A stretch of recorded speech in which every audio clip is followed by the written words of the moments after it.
اعوذ باللہ من الشیطان الرجیم بسم اللہ الرحمن الرحیم۔ غزوہ بدر اور غزوہ احد کے بعد مسلمانوں اور مشرکین مکہ کے درمیان جو تیسرا معرکہ ہوا وہ غزوہ احزاب یا غزوہ خندق۔ غزوہ احزاب اس وجہ سے کہا جاتا ہے کیونکہ اس میں مشرکین مکہ اور باقی بہت سے قبائل اور یہودیوں نے مل کر مسلمانوں کو نعوذ باللہ صف ہستی سے مٹانے کا سوچ لیا۔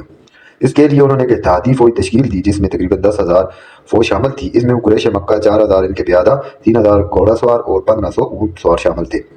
اس میں باقی جو قبائل تھے ان میں بنو عطفان جس نے 1000 گھوڑا سوار دیے تھے، اس کے علاوہ بنی شجاع اور بنی مرہ بھی شامل تھے۔ جب اس بات کا علم مسلمانوں کو ہوا، حضرت محمد صلی اللہ علیہ وآلہ وسلم نے صحابہ کرام سے مشورہ کیا کہ اب کیا کیا جائے، مدینہ کے اندر رہ کے جنگ لڑی جائے یا مدینہ سے باہر نکل کے لڑی جائے۔ اس جنگ میں مسلمانوں کی تعداد صرف 3,000 تھی اور اس میں مسلمانوں کو فتح ہوئی، اور یہ ایک ایسا معرکہ تھا کہ جس کے بعد شکست کے بعد مشرکین مکہ اور باقی جتنے بھی قبائل اور یہودی تھے ان کو مسلمانوں اور یا مدینہ پر حملہ کرنے کی ہمت نہ ہوئی۔ صحابہ کرام رضی اللہ تعالیٰ عنہ نے مختلف مشورے دیے، جن میں حضرت سلمان فارسی رضی اللہ تعالیٰ عنہ نے مشورہ دیا کہ مدینہ کے گرد خندق کھودی جائے۔ مدینہ کے جغرافیہ ایسا تھا کہ اس کے ایک طرف پہاڑ تھے اور ایک طرف گندا جنگل تھا، صرف کچھ سائٹ کے اوپر بھی خندق کھودنی تھی۔ اسی وجہ سے حضرت محمد صلی اللہ علیہ وآلہ وسلم نے کہا کہ سلمان فارسی رضی اللہ تعالیٰ عنہ اہل بیت میں سے ہیں۔ چونکہ یہ جنگ 1 مہینے تک جاری رہی، اس وجہ سے یہ شوال اور ذوالقعدہ کے مہینے میں لڑی گئی، سن 5 ہجری میں۔ حضرت محمد صلی اللہ علیہ وآلہ وسلم نے خندق کا جو نقشہ تھا خود بنایا اور تقریباً یہ 20 دنوں میں یہ خندق کا جو کام تھا مکمل ہوا۔ حضرت محمد صلی اللہ علیہ وآلہ وسلم نے 10 صحابہ پر مشتمل جماعتیں تشکیل دی جس نے خندق میں حصہ لیا۔ حضرت محمد صلی اللہ علیہ وآلہ وسلم نے بذات خود بھی خندق کو کھودا اور جب بھوک لگتی تو اپنے پیٹ کے اوپر پتھر باندھ دیے تھے۔ ان میں سیدنا حضرت جابر رضی اللہ تعالیٰ عنہ نے جب کہا ایک دن آپ کو بھوک اور پیاس سے کہ آپ کی حالت دیکھی تو وہ گھر گئے اور جوں اور اپنی بکری کے ایک بچے کو ذبح کیا اور اس کا سالن تیار کیا اور آپ اور چند صحابہ رضی اللہ تعالیٰ عنہ کو کھانے کی دعوت دی۔ حضرت محمد صلی اللہ علیہ وآلہ وسلم نے تمام صحابہ کرام کو حضرت جابر رضی اللہ تعالیٰ عنہ کے گھر جا کر کھانا کھانے کا کہا۔ جب یہ تقریباً 1000 صحابہ پر مشتمل تھے، حضرت محمد صلی اللہ علیہ وآلہ وسلم جب حضرت جابر رضی اللہ تعالیٰ عنہ کے گھر گئے تو انہوں نے سالن اور جو جوں کا مدیدہ تیار تھا اس کے اندر اپنا لہاب دہن ڈالا جس سے اس کے اندر برکت پڑ گئی اور تقریباً 1000 صحابہ نے پیٹ بھر کر کھانا کھایا۔ خندق کے مکمل ہونے کے تیسرے دن جب قریش مکہ اور باقی اس کے اتحادی مدینہ پہنچے تو خندق دیکھ کر حیران رہ گئے کیونکہ اس سے پہلے جنگ کے دوران خندق کھودنے کا رواج عرب میں نہیں تھا۔ حضرت محمد صلی اللہ علیہ وآلہ وسلم نے مسلمانوں کے جو 3,000 فوج تھی ان کے سپہ سالار حضرت مخدوم رضی اللہ تعالیٰ عنہ کو بنایا۔ ان میں مہاجرین کے جو علمبردار تھے وہ حضرت زید بن حارث رضی اللہ تعالیٰ عنہ تھے اور انصار کے جو تھے حضرت سعد بن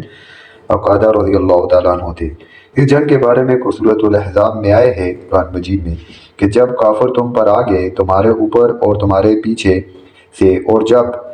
کہ ٹھک ٹھک کرے گی نگاہیں اور دل گلوں کے پاس آ گئے اور تم اللہ پر طرح طرح کے گمان کرنے لگے، اس جگہ مسلمان آزمائش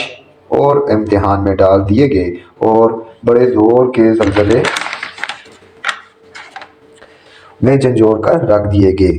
سورۃ الاحزاب میں ہے۔ اب اس جنگ کے دوران منافقین اور مومن جو تھے وہ الگ الگ ہو گئے۔ منافقین کہنے لگے ہم نے اپنے گھروں کو جانا ہے، جبکہ مسلمانوں اور یا مومن جو تھے ان کے حوصلے بلند ہو گئے اور کہا کہ یہ تو وہی دن ہے جس کا اللہ اور اس کے رسول نے ہم سے وعدہ کیا تھا۔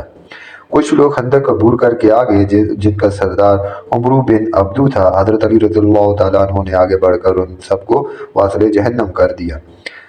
کافی دن کے محاصرے کے بعد تقریباً 1 مہینے کا محاصرہ تھا، اس وجہ سے جو مشرکین اور جو یہودی تھے ان کے درمیان پھوٹ پڑ گئی۔ ایک وجہ تو یہ بنی ان کی جو پڑاؤ تھا یا محاصرہ تھا مدینے کا، دوسری ایک رات اللہ کی طرف سے مسلمانوں کی مدد ہوئی اور آندھی چلی جس سے ان کے خیمے اور جو دیگیں تھیں وہ الٹ کر رہ گئی